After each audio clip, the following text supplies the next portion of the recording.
Hello everybody. Today we will begin our chapter 3, The American Civil War.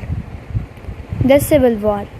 The American Civil War, also known as the War Between States, was one of the most deadliest wars to ever happen in American history.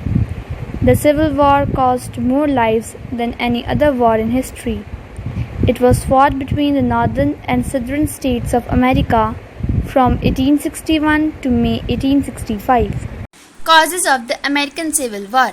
The main cause of the American Civil War was slavery. The anti-slavery movement of 1840 was a great threat to the South. The issue became so controversial that a civil war became inevitable. Question of states. The other main cause of civil war was question of states. The southern states did not want interruption of federal government in the state affairs. They had rights to reject any federal law they do not like. Election of 1860. In 1860, Abraham Lincoln became the President of USA. He spoke against slavery, so he was an enemy to the southern states. Secession. As Abraham Lincoln became the President in 1860, the southern states like Carolina, Mississippi, Alabama, Georgia, Louisiana and Texas seceded from the Union. They established a new nation, the Confederate States of America. They chose their own properties within the border were seized by them when they fired at Fort Sumter. The President Abraham Lincoln declared the blockade of South and the war began in 1861.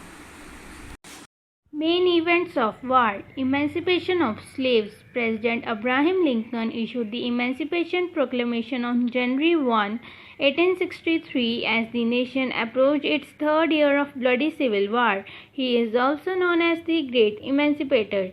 The war dragged on for 4 years and in the end the South surrendered.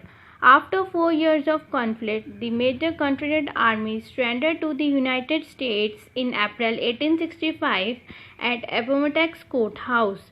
Slavery abolished. In January 1863, Lincoln abolished slavery. Lincoln was not only fighting slavery but fighting for the preservation of the Union.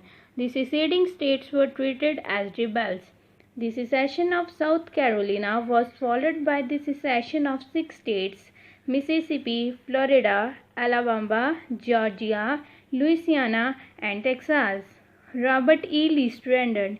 He surrendered to the Union Commander-in-Chief Ulysses S. Grant. The latter went on to become President of USA. The Confederacy lost heavily. It asserts that any state had the right to secede, a point strongly denied by the North. Thank you. Rest of the parts will be covered in the next video.